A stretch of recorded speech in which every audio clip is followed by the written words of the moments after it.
storage being overrun, so then we would not be permitting overman. Have we had a problem with that in heavy rain years as it sits? And even with it, I mean, I know that's always a potential depending on rain. Who knows if we have a heavy year, but I'm just curious if we've run into that problem with this particular one. We haven't had a problem, but this is really a preventive measure. Kind of a pre-design analysis of that pond as we've been looking at all of our reclaimed ponds. We determined that to ensure that we're meeting the regulation of today and the regulations that we would anticipate with reclaimed water going into the future, we need to make sure that we are rock solid here, and that if there is any outflows, there's always a backup, or it's very irregular. So this is a fairly small amount of design money, but it will kind of give us the belt to our suspenders.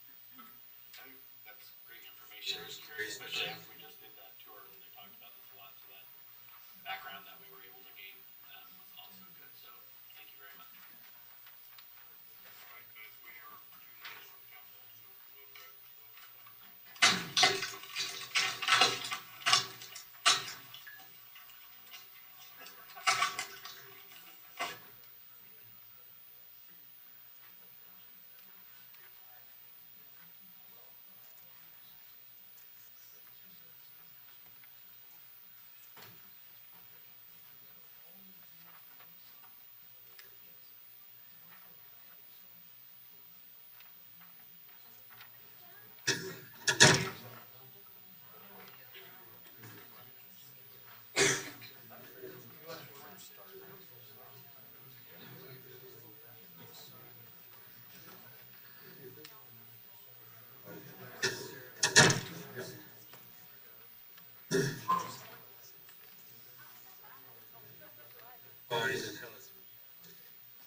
All right, good evening, everyone.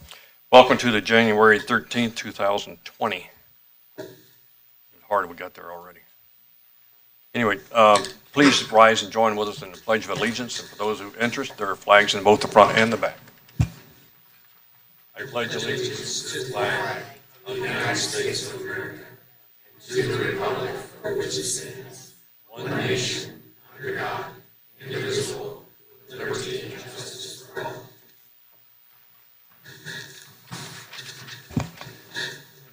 Ms. Fitch, would you take the roll, please? Mayor Atchison. Here. Councilor DeMont. Here. Mayor Pro Tem Sites. Here. Councilor Seymour. Here. Councilor Scully. Here. Councilor Smith. Here. And Councilor Vols. Here. Thank you, Council. First item on the agenda for tonight is the considerations of the meeting of December the 16th. Mr. DeMont. Thank you, Mr. Mayor. I move that the City Council approve the minutes of the December 16th, 2019 meeting as presented. Mr. Vols. I second the motion. Motion and a second. All those in favor of the motion, please signify by aye. Aye. Aye. Any opposed? Hearing none, the motion is carried. We have no presentations tonight, so we'll move on to the citizen communications. It's a period of up to 5 minutes where any member of the audience may come forward for any items that they wish to discuss. Again, this is a period of 5 minutes. This is a reminder, this is a one-way conversation for you to present your information. The green light comes on when your time starts. The yellow one is a warning for 1 minute left. The red one is the end of your time. If there is a public meeting or a public hearing scheduled, we ask you if you have any comments regarding the public hearing to please hold your comments on that till we get to that public hearing.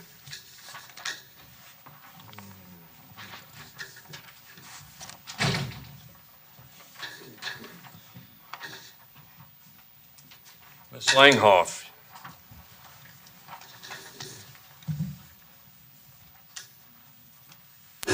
Hello.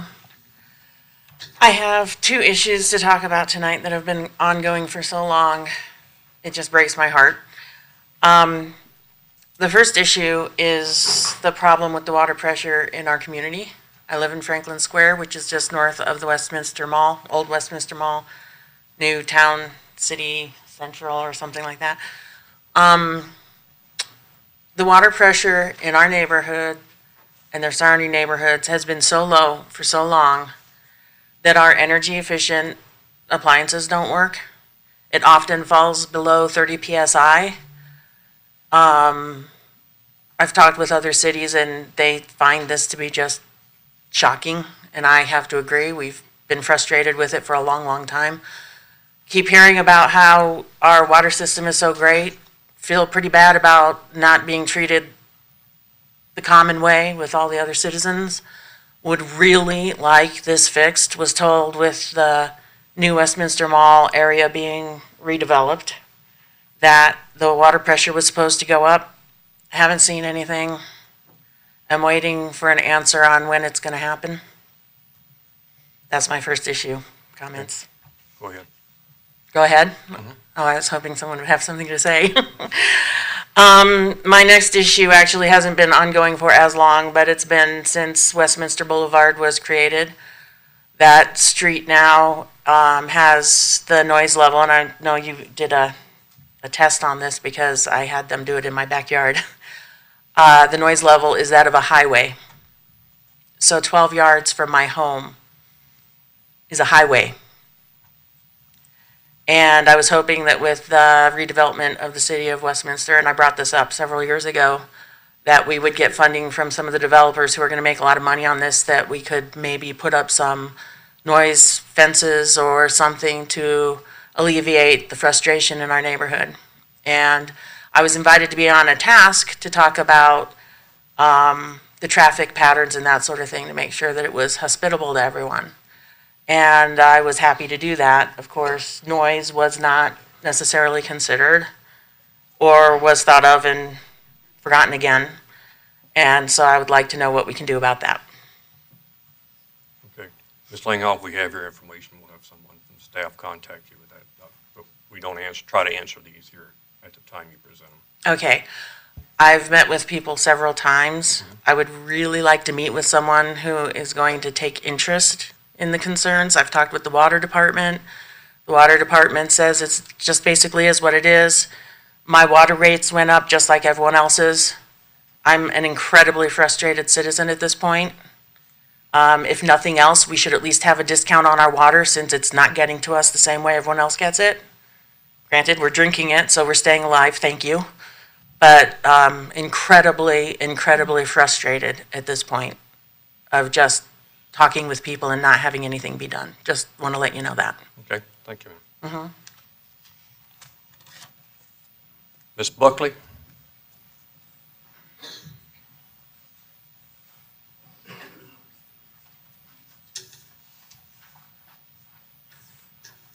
Good evening, Mayor and Council, and most of you know me. I'm Ellen Buckley. I'm the Chair of the Environmental Advisory Board, and I'm so happy to be here to speak to you tonight.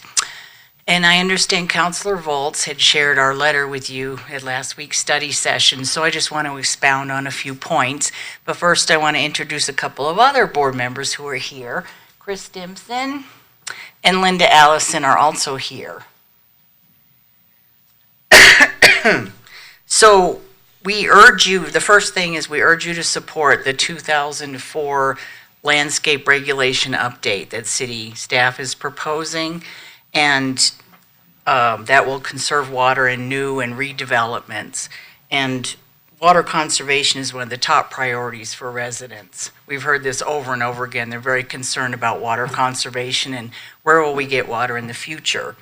So beyond conservation, I think you need to think about how much growth can the city sustain? Where will the water come from? Because we actually have a lot less water in this state than we used to, in a sense. With climate change, there's going to be less water. It's going to be a crisis. We can't just keep providing water to more and more folks. It's not sustainable. Beyond supporting the landscape regulations, we suggest you provide an incentive program for existing folks to change their lawns out for xeriscaping if they so choose.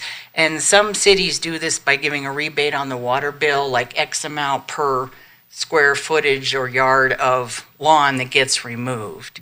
And people actually want this. I don't know if any of you saw the comments on Nextdoor, because the city put out a post today on Nextdoor about updating the 2004 landscape regs, and people were so excited. They were like, this is wonderful. We really want this, but we want more.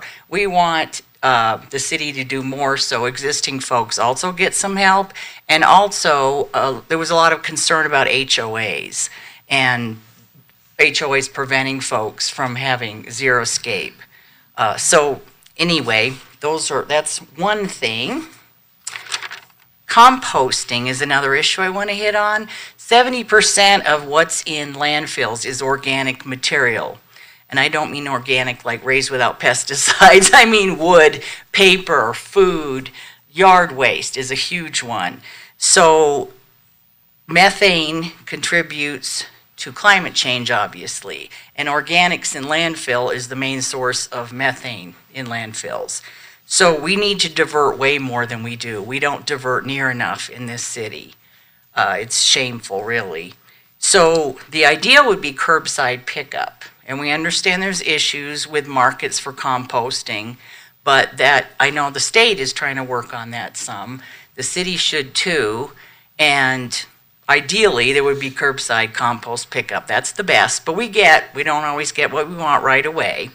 So initially, we need more frequent yard waste drop-offs, because we started with, you have one weekend to throw away your leaves. That expanded, thank you, Councilor Seiss, that expanded to like 4 weekends. But it's not just leaves in the fall, it's yard waste in the spring when people clean up their yards. It's in the fall when they clean up their yards. It's all summer long where they have weeds that they can't maybe put in their own compost because it's not powerful enough. So there's a lot of yard waste. But so besides more frequent, longer, we also need to have some equity and spread out the drop-off locations in the city. Right now, there's just the one, generally speaking, which is in the far west. And think about other areas in the city where we could possibly do this and have yard waste drop-off, like maybe England Park where the new greenhouse is. The city owns that land. Maybe there's land there where folks could drop off tree limbs and other yard waste. Then the third point would be single-use plastics. And this is one of the highest priorities we've heard from residents. They want to reduce single-use plastics. And the problem with that is from extraction, I mean, they're made of oil and gas, basically. So from extraction, all the problems that causes the environment through the manufacturing process, through the fact that they're used once and then tossed, and very little gets recycled. There's not much market for them. They never, ever degrade, and as I'm sure all of you have heard, we're ingesting this stuff. Animals are ingesting it. We ingest them. It gets in us. Our clothes are made of plastic. We wash them, and that's all getting in our water system. It's a huge environmental issue. We can't recycle our way out of it. Ms. Buckley, unfortunately, your time is now up. Okay, thank you. But we do have your letter. All right, and I appreciate it, and just please support your residents' desire for an environmentally healthy city. Thank you. Jamie Blanchard.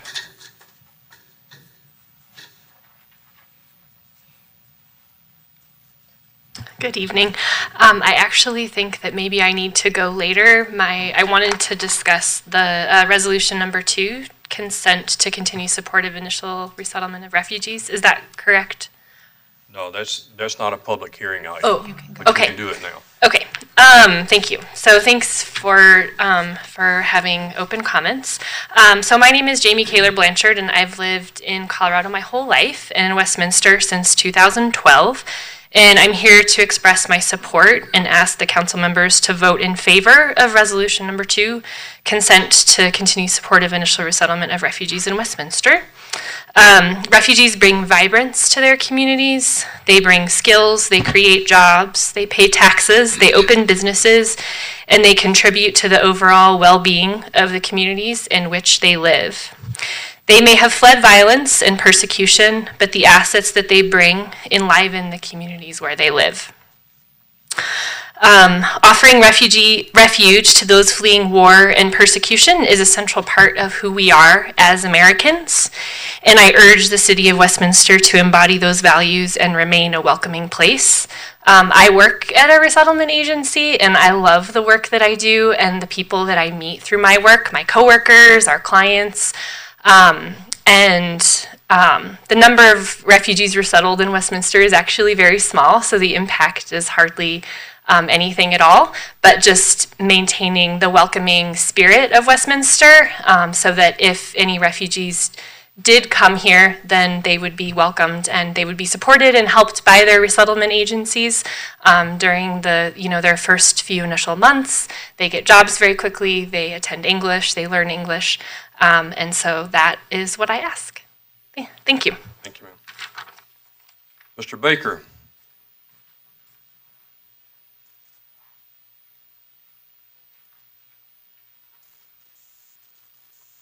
Good evening, Council. I have my comments on some papers to hand out. Well, my name is really Bruce Baker. My address is 14761 Kalamath Court, Westminster, Colorado. I am here tonight about the 5 questions that I asked Council on the 25th of November, and I haven't got an answer from Council. Okay? If you want Max Kirschbaum to answer my questions, that's fine, but just tell me that. The city manager can answer my questions. You could have a fireman answer the questions. Just tell me that these are your answers. That's what I ask. I got Max answer the first question. I don't know if it's your answer yet. The second question Max wouldn't answer. That's how many water rights do we own? Well, that's public knowledge. Water rights are not secret in the state or confidential.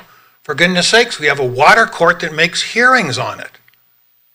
You guys were just bragging how we have nearly $1 billion worth of water rights. Well, when I was on council, we saw the market value of an acre of water was $30,000. Arvada bought some. So if I take $1 billion at $30,000, that means we have 33,000 acre feet of water? Is that much how water we have? Or is there a new market price for water? But you guys said we have almost $1 billion. That turns into acre feet at some point. And consumptive water is measured in acre feet. That's what the water court says. That's what the water guideline I sent you said. And you know the marginal cost of water, and I think it's unfair to keep that secret. If we're going to have an open city government, we need to know these facts. You're going to have in your consent agenda a deal with aggregate industries, because that's a very clever water exchange we're doing. You're charging them 92 cents per 1,000 gallons. So does that 92 cents represent what the cost and the put aside for future on Stanley Lake and all our canals and all our reservoirs is? And then we sell water to Federal Heights at a bulk rate. So is that bulk rate what the true marginal cost of water is? Plus, I hope we're getting a markup on it, aren't we? Number 4, single water payers pay the highest price for water. And in your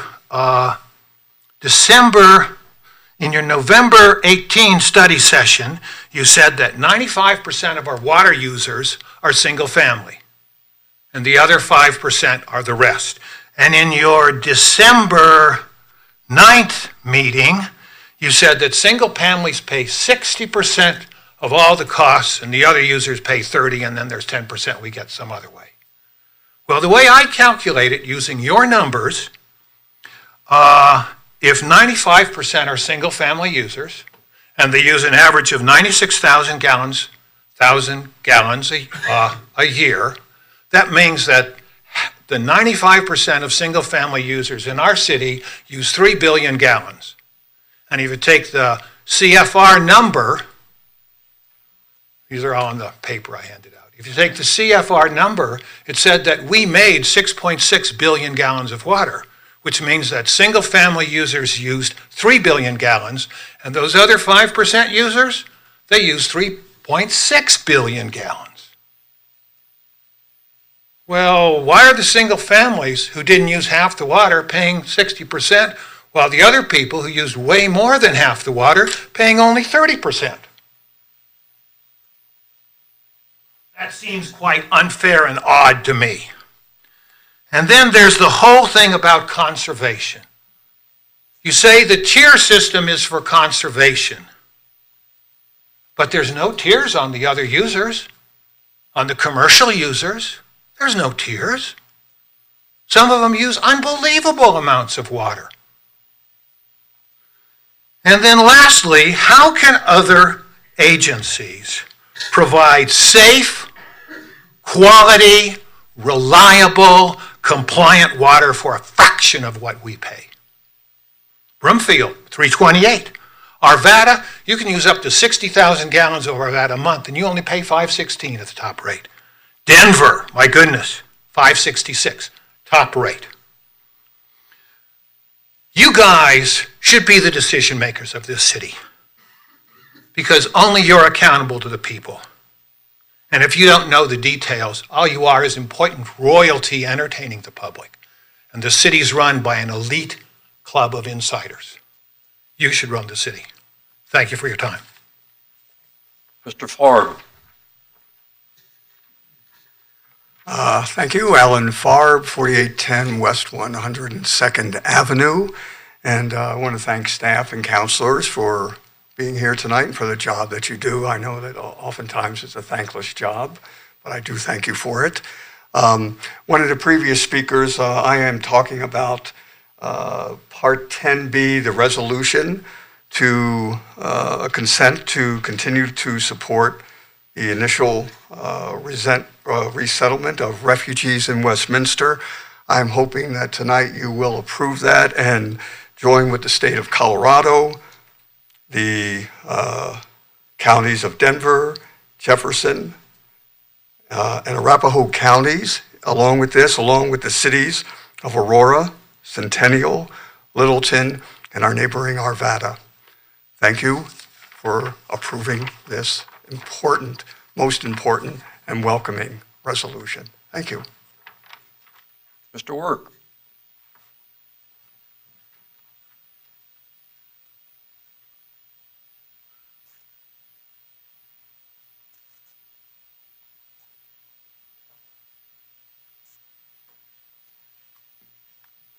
Good evening, Council. My name is Kevin Work on behalf of Stanley Lake, Friends of Stanley Lake. Just giving you guys an update and bringing up some of the point of views and things that I've heard. So, welcome to 2020. We're about to approach another season of Stanley Lake with no trailer boating and no zebra mussels, though.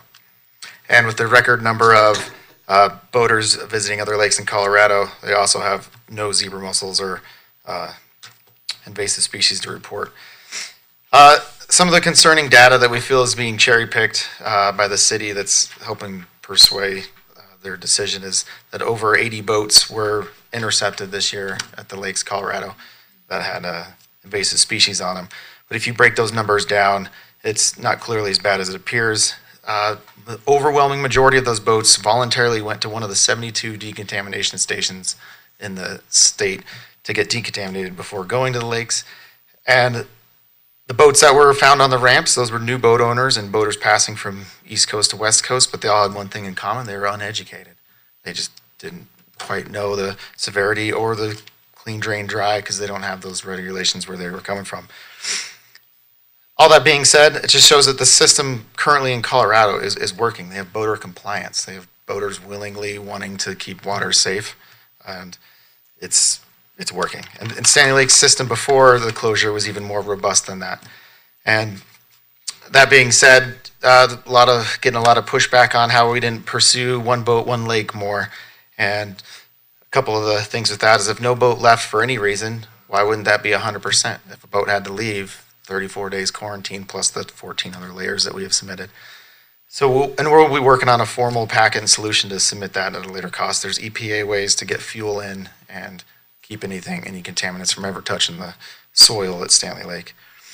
And that would be at 100%. That I think would be hard to argue that it wouldn't be.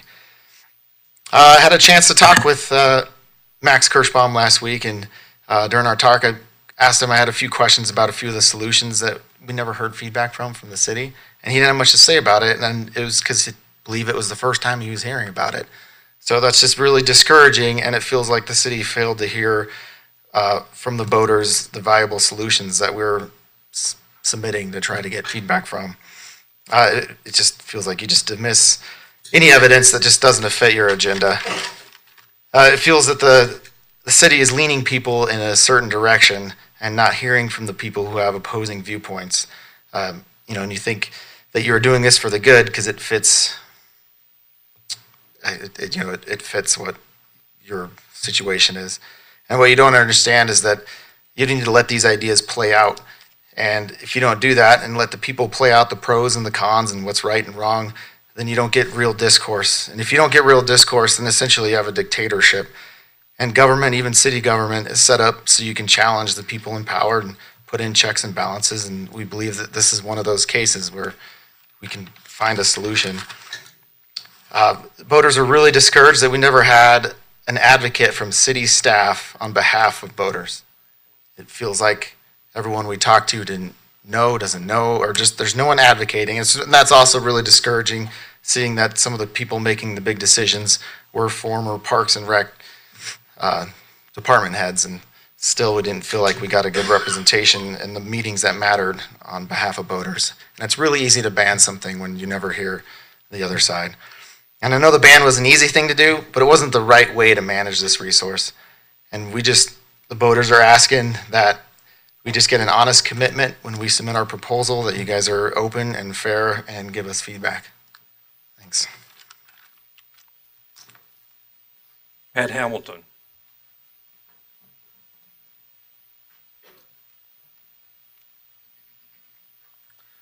Good evening, Mayor and Council.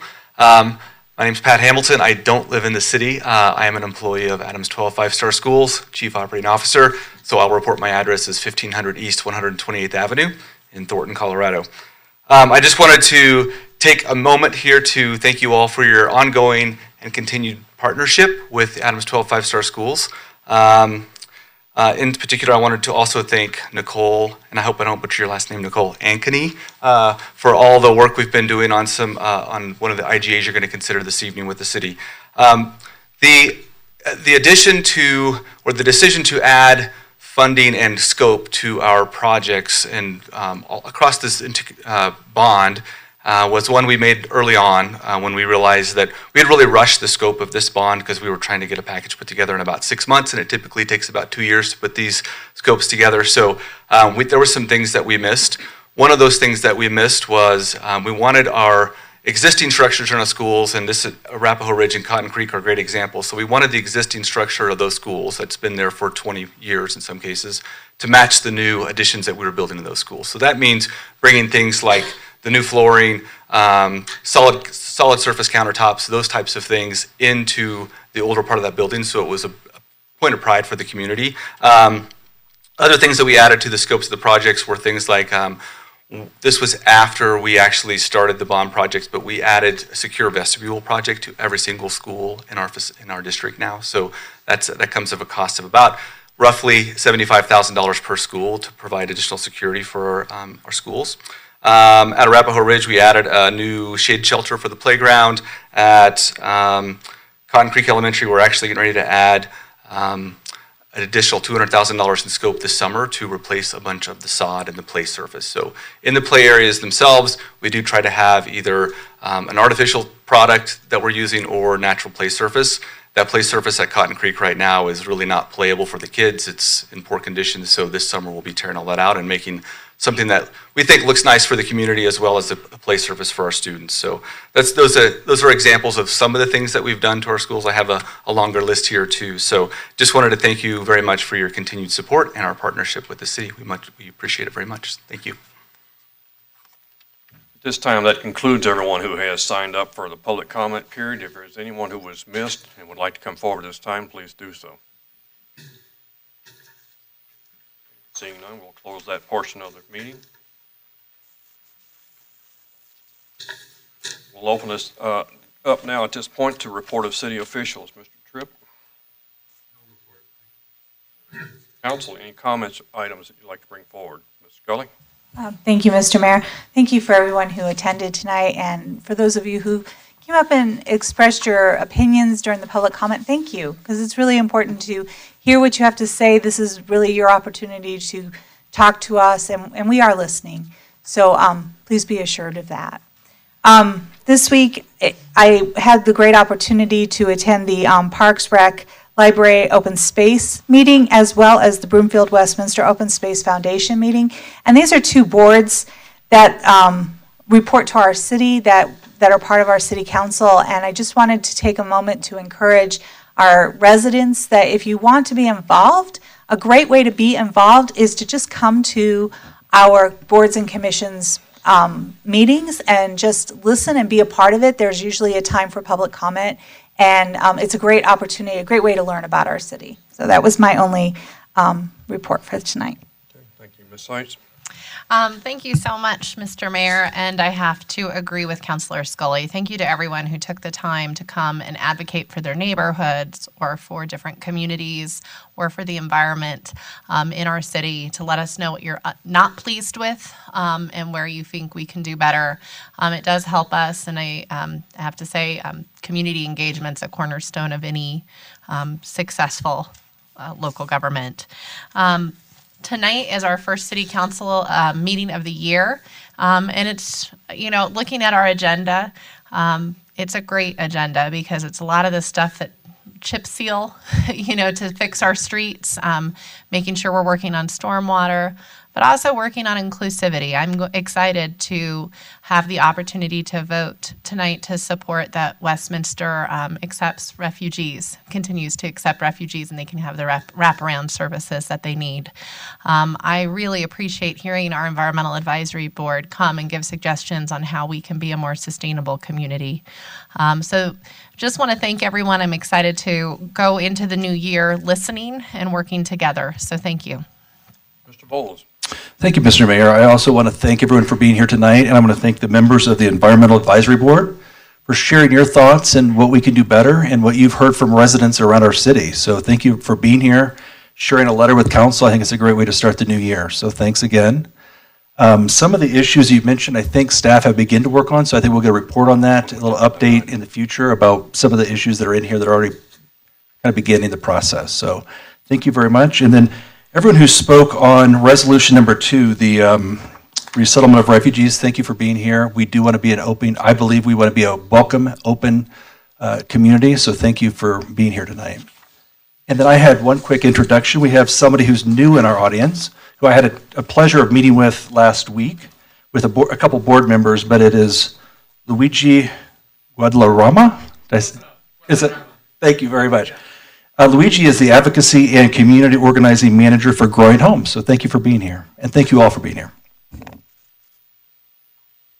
Any other comments from council? Seeing none, we'll move on to the next item on the agenda. This is the consent agenda. It's a set of routine matters to be acted on with a single motion. These have been reviewed by the city council at the pre-meeting. No item was requested to be removed, so we will take one motion to cover the consent agenda. Ms. Scully. Thank you, Mr. Mayor. I move that the City Council adopt the consent agenda, items 8A through 8C. Ms. Seitz? Second. I have a motion and a second. All those in favor of this is a vote with your button, please.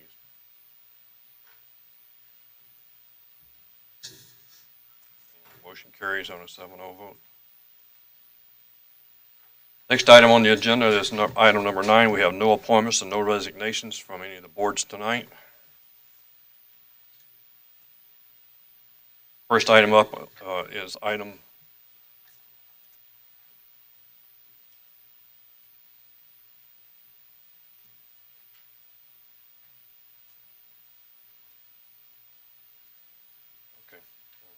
First item is going to be item 10A. This is a public hearing on Resolution 1 for an application to designate Westminster Presbyterian Church Sanctuary as a local historic landmark. Staff, I'll start with you guys.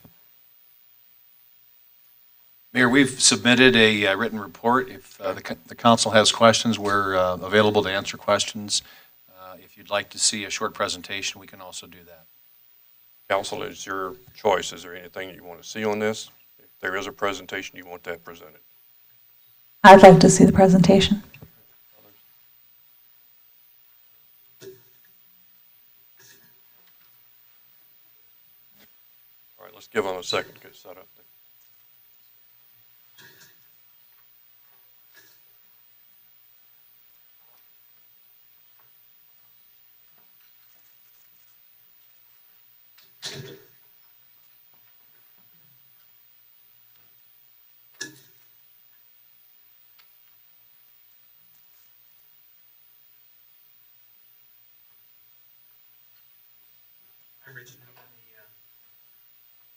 Rich Newman, Cultural Affairs Administrator for the City of Westminster. Here today because the Westminster Presbyterian Church Sanctuary, located at 3990 West 74th Avenue in Adams County, Westminster, Colorado, has been nominated by the owner, Westminster Presbyterian Church, via Mr. Bob Briggs, for local historic landmark designation.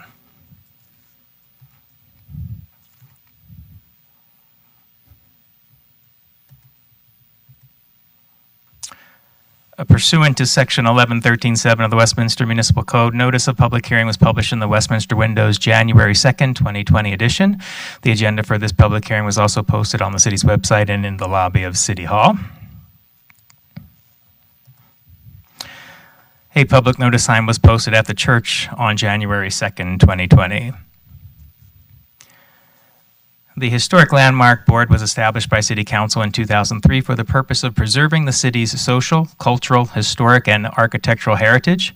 The purpose of the HLB is to make recommendations to City Council on the designation of historic landmarks and to administer the city's historic landmark program.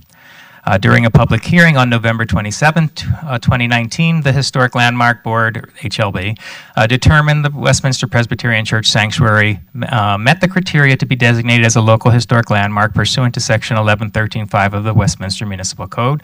Accordingly, the board voted unanimously 5-0 to approve the application seeking historic landmark designation.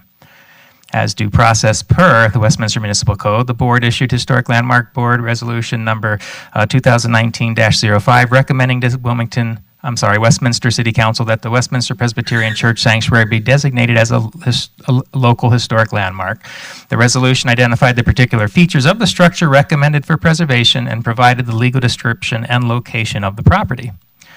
It meets the following requirements as outlined in Section 1113.5 of the Code. The building is at least 50 years old and represents a distinctive mid-century modern style particularly associated with the Westminster area. It exemplifies cultural, political, economic, or social heritage of the community by being the first church organized in Westminster in 1892 and the only church in Westminster until 1949, and its association with Westminster University. And it represents an association with notable persons in Westminster history, including members of the congregation that includes 6 former Westminster mayors: Bean, Hotch, King, Nelson, Wilson, and Day.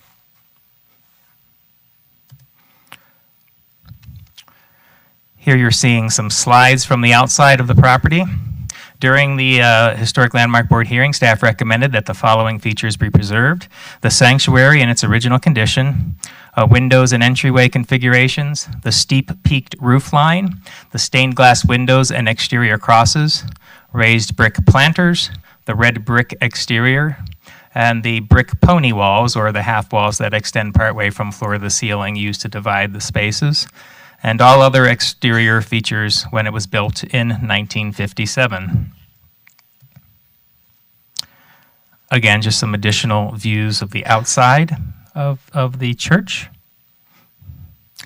And here showing the cornerstone, this one from 1957.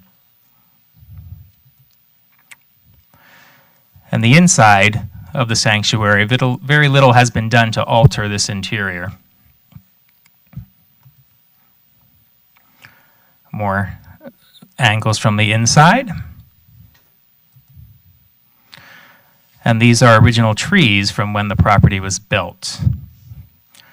And this request meets the city's strategic plan goals of a vibrant, inclusive, and engaged community and beautiful, desirable, safe, and environmentally responsible city by taking steps to preserve and protect the historic features of the community for future generations and by connecting the community to its past. And that concludes the presentation. Again, are there any questions of staff in regards to the material presented in the presentation from the council? Guys, thank you very much. Don't run away though. Are there any other questions of council before we turn this over to the public? All right, hearing none, at this time I will open up any one who would like to come forward. Mr. Briggs, I know you're here. Has any comments they'd like to offer either to support the application or request a denial of the application?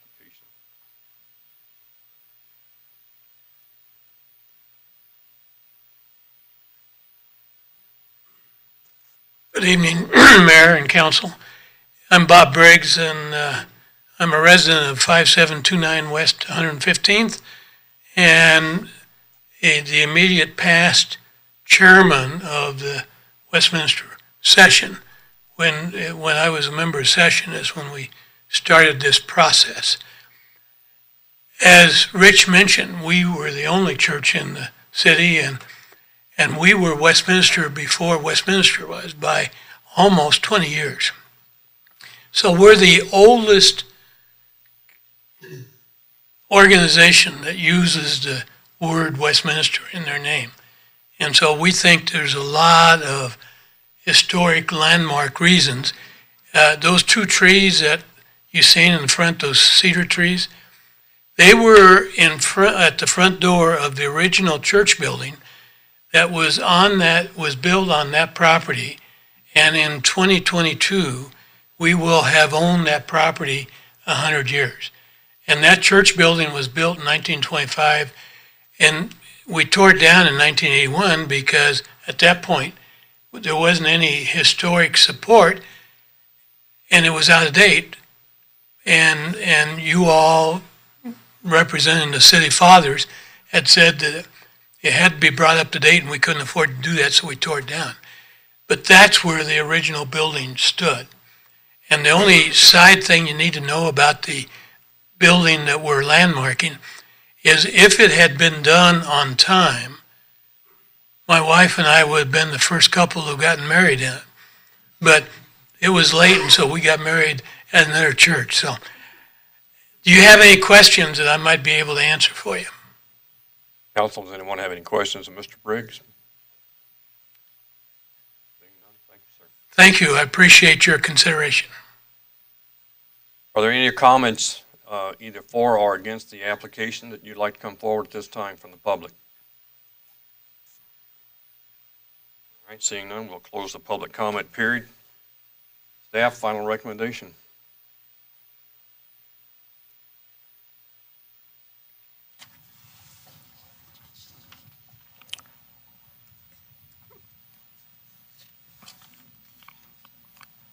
Yes, the city recommends adopting resolution number 1 regarding designating the Westminster Presbyterian Church Sanctuary located at 3990 West 74th Avenue as a local historic landmark pursuant to Section 11-13-5 of the Westminster Municipal Code.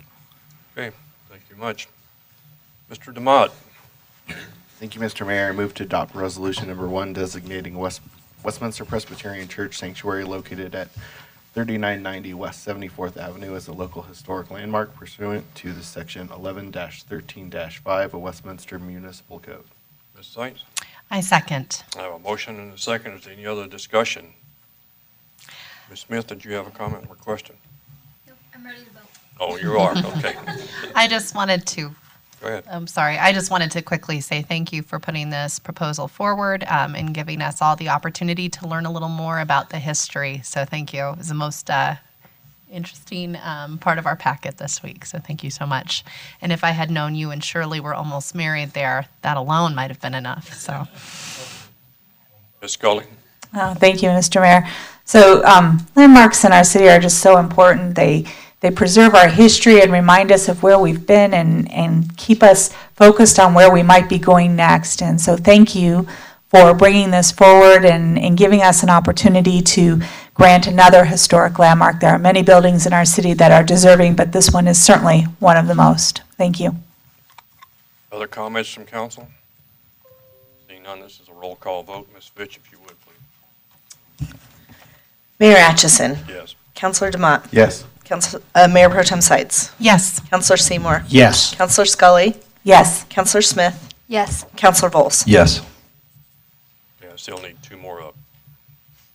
There we go. Mr. Briggs, you squeaked by on a 7-0 vote. Okay. Next item up is adoption of resolution number 2. As I get back to there. Mr. Demott? Thank you, Mr. Mayor. I move to adopt resolution number 2, consenting to continued support of the initial resettlement of refugees in Westminster, Colorado. Ms. Sights? Second. Okay, I have a motion and a second. Is there any comments from staff or council, rather? Mr. Demott? Thank you, Mr. Mayor. First, I want to reiterate thanks to the people who came out and spoke on this issue. And we had a pretty good discussion about this in study session when they brought this forward to us last week and discussed really what this is and what it's not. This allows basically refugees who are vetted to continue to live in Westminster and be able to be afforded wraparound services like Mayor Pro Tem Sights mentioned in her earlier comments. I think this is an interesting exercise that we've been given in order to really be able to locally say whether or not we want this in our community. And overwhelmingly, we are all supporting this as far as I know from the study session. So I'm excited to support this, and I just wanted to kind of speak to that and really thank staff for all the good information that they gave us on this issue so that we could make an educated decision while we're voting on it. Ms. Scully? Thank you, Mr. Mayor. This is an incredibly important resolution, the resettlement of our refugees. And I think it's what makes our city quite great is that we are welcoming and we are inviting and we are willing to be open to all. And so I am proud to support this and I look forward to casting this vote tonight. Any other comments from council? Not, this is also a roll call vote. Ms. Fitch, if you would, please. Councilor Demott. Yes. Mayor Pro Tem Sights. Yes. Councilor Seymour. Yes. Councilor Scully. Yes. Councilor Smith. Yes. Councilor Bowles. Yes. Mayor Atchison. Yes. And this motion also carries on a 7-0 vote. Thank you very much. Back to our other one. Next item on the agenda is Councilor's Bill number 1, first reading. And this has to do with our friends from Adams 12 and what we're going to do with them tonight. So, Ms. Scully, if you would, please. Thank you, Mr. Mayor. I move to pass Councilor's Bill number 1 on first reading, authorizing the city manager to execute and implement an amendment to the intergovernmental agreement with Adams 12 5-star schools that would allocate 100% of the balances as of September 30, 2019, and of the Adams 12 5-star schools land dedication account to Adams 12 5-star schools in the amount of $591,784 to be used for the renovation of Arapahoe Ridge Elementary and Cotton Creek Elementary, and to the City of Westminster in the amount of $100,000 for the Big Dry Creek Trail Project. Ms. Sights? Second. I have a motion and a second. Is there any discussion by council? Ms. Sights, go ahead. And I apologize to Mr. Hamilton. I had meant to mention him and this project in my earlier comments tonight. This is another example of one of our strategic plan goals here in the city, looking for ways to partner and support our schools in our school districts. I have to also acknowledge that there's a member in the audience tonight who served on the Citizen Advisory Committee, helping make sure that Cotton Creek matched the community needs, and that was Chris Stimpson, so thank you. But I'm excited to vote yes for this, and I want to thank our staff for doing a great job looking how we can support the schools and also support safe ways for kids to get to schools. So thank you. Ms. Scully. Thank you, Mr. Mayor. So I think that everything we try to do in our society really stems from making sure that our kids have great places to go to school. And it's so much easier for our kids to focus in school, to learn in school, to feel like they belong and they're part of a great system when their buildings and their surroundings all represent that. So I thank our city for partnering with our educational schools as well. Mr. Seymour. Thank you, Mr. Mayor. Also the questions about where this money came from, and this is part of the money that developers are allocated to our local schools. So this is how they can have a direct effect on our schools and by the districts that they're in. So each developer that does a project has to set aside a certain amount of money, and so these are the funds that are being dispersed directly to where the need is by district. So thank you, Mr. Mayor. Other comments or questions? And Ms. Fitch, I think we're back to you again. Mayor Pro Tem Sights. Yes. Counselor Seymour. Yes. Counselor Scully. Yes. Counselor Smith. Yes. Counselor Bowles. Yes. Mayor Atchison. Yes. Counselor DeMott. Yes. Motion carries on a 7-0 vote.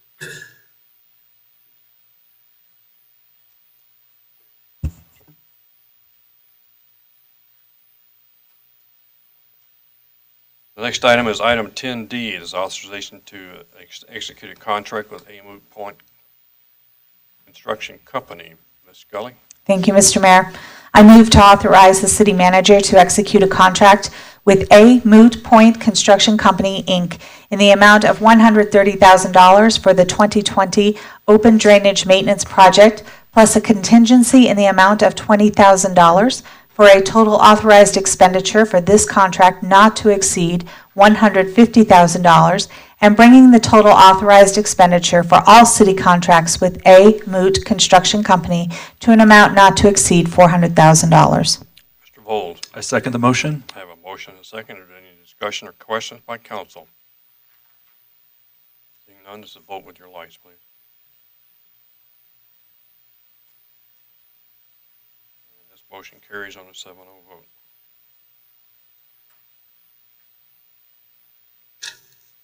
Next item on the agenda is item 10E. This is a project with A1 Chip Seal Company. Mr. Seymour?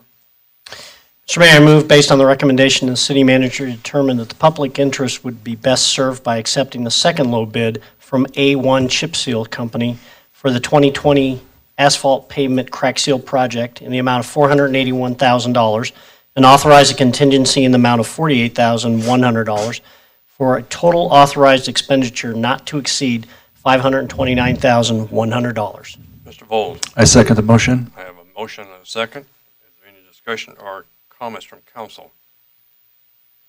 Just for those of who are here in the public, will notice that this was not awarded to the low bidder. We've had some background checks that have raised some questions about the ability of the low bidder to provide the services needed and some issues that they have brought to light with us.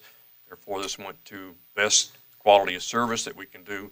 Even though we're paying a little bit more, we expect to be able to get the services that we need and the quality of work from this company. Any other questions or comments, Mr. Bowles? Yeah, I just want to add, Mr. Mayor, thank you, that what we're voting on tonight is 278 repairs to neighborhood roads, which is very important, and 36 arterial streets. So I think it's very important, and I support it. Okay. Other comments from council? Hearing none, this is also a vote with your lights, please. And this motion carries on a 7-0 vote. Next item is item 10F1. First item is up for F1, Mr. DeMott. Thank you, Mr. Mayor. I move based on the recommendation of the city manager to find that the public interest would be best served by authorizing sole source contracts with both Lamb Land, Inc., doing business as A1 Organics, Inc., and Renewable Fiber Inc. for composting of biosolids for the total authorized amount to be spent between the two vendors not to exceed $200,000 in 2020. Ms. Scully, I second. I have a motion and a second. Any questions or comments from council? Ms. Scully? Thank you, Mr. Mayor. So over the Christmas break, Mayor Atchison, Councilor DeMont, Councilor Seymour, and myself had the opportunity to go out and visit and have a great tour of our sewer waste treatment plant. And we were able to actually see the biosolids in process. And it was very educational. And so if you ever have an opportunity, I highly recommend it. But I can assure you that we have quite a water system. It's very complicated. It's with the people that manage it and run it are extremely educated and quite the experts, but they do manage to put it into layman's terms, which I really appreciated as someone who is not a chemist and not an engineer in this field at all. So I was able to walk away with a great understanding, and I really appreciate the time and effort of the staff that walked us through that plant. Thank you. Ms. Seitz? I also, ages ago it feels like now, but toured the Big Dry Creek wastewater treatment plant. And one of the things that really struck me, in addition to how complex and how professional everyone was how dedicated the superintendent was. And so I just have to say thank you, Mr. Woodward, for all of your years of service to the city. I recognize how significant that contribution is, what's at stake for you personally, and what's at stake for the community. And so thank you so much, not just for this report, but for those years of service. Any other comments from council? Again, this is a vote with your lights, if you would please, on F1. And this motion carries over on a 7-0 vote. Mr. DeMont, would you do F2, please? Thank you, Mr. Mayor. I move to authorize options for 2 additional one-year renewals for biosolids composting contracts with both Lamland Inc. doing business as A1 Organics Inc. and Renewable Fiber Inc. for 2021 and 2022 with compounding cost escalator equal to consumer price index for all urban consumers subject to annual appropriation. Ms. Scully? Second. I have a motion and a second. Is any other discussion by council? If not, this is also a vote with your lights, please.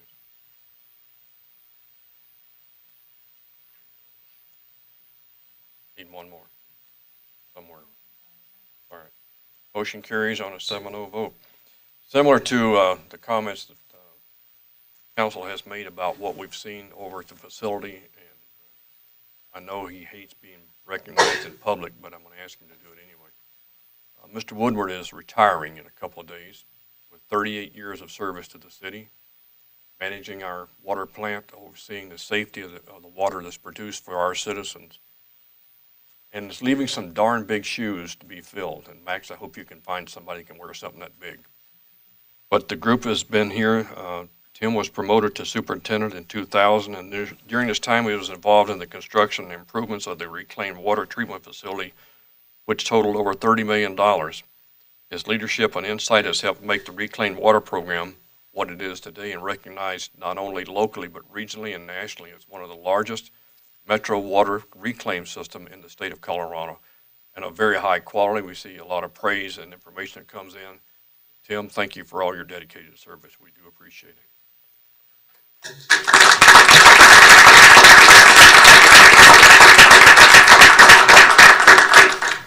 Moving on to item 10G. Mr. Seymour. I move to waive the undergrounding requirement as defined in Section 11-6-3 of the Westminster Municipal Code of existing overhead electrical and communication lines along the northern property line of 11550 Sheridan Boulevard, also known as Bishop Subdivision Filing 1. Ms. Smith. Second. I have a motion and a second for item 10G. Are there any other comment or questions in regard to this from council? Seeing none, this is also a vote with your lights, please.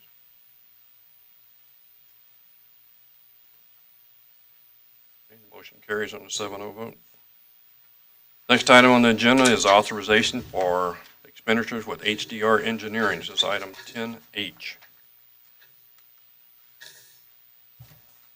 Ms. Smith. Thank you, Ms. Mayor. I move to authorize an increase of $29,760 to the previously approved expenditure limit with HDR Engineering Incorporated, increasing the contract from $49,545 to $79,305 for an additional reclaimed system analysis. Ms. Scully, I second. I have a motion and a second for the item 10H1. Is there any other comments or questions by council? Seeing none, this is a vote with your lights, please. And the motion carries on a 7-0 vote. Ms. Smith, if you would, the other half of that, please. Thank you, Mr. Mayor.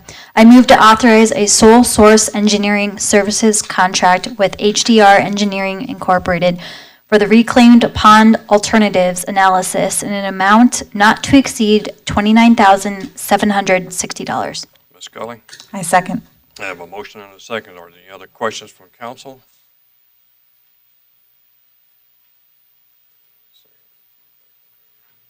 All right, now if you would, please cast your votes. And that motion also carries on a 7-0 vote. Ladies and gentlemen, that concludes the business of the Westminster City Council for public. We do have two consecutive executive session items that are due to start after this, so if you would, please, we'll see you in about 5 minutes in the boardroom. Ladies and gentlemen, thank you for coming tonight.